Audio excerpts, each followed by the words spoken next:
Hey guys, so ako si Limar. Isa akong BSIS student. At meron ako dito mga roommates na tanongin natin sila kung anong karanasan nila sa kanilang course.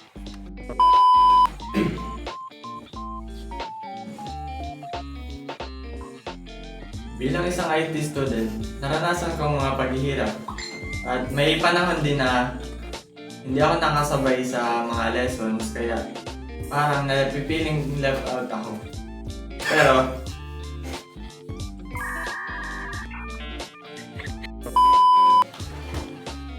kahit sa mga panahong iyon, natuto akong makipagtulungan sa mga kagrupo ko na gumawa ng isang system at gumawa ng isang program.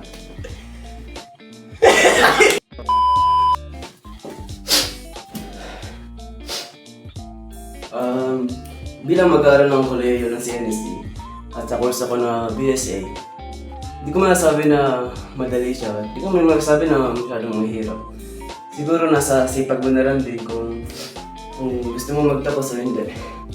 And karanasan ko naman, siguro karanasan lang siguro ng lahat ng mga college student is yung getting outside your comfort zone. And it's not the easy way or it's not easy to do, easy to say but not to do. Pero kailangan natin yung lahat, kaya yun ang masasabi ko na pinaka naranasan ko sa college na to. Sobrang hirap po na buhay ko!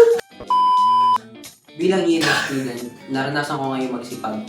Naranasan kong mas lalo pang maging nandyanan at mahirapan sa mga activities, hindi gaya nung ako isinirahay pa lamang na pahiga-higa lamang. Spell lang Ngayon, mas lalo ko pang sinipagan. Spell lang Araw-gabi, ako'y nag-aaral. Totoo ba yan? Ha? Totoo ba yan? Ito yan.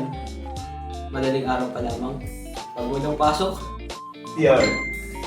notebook na, notebook lang. Yun lang.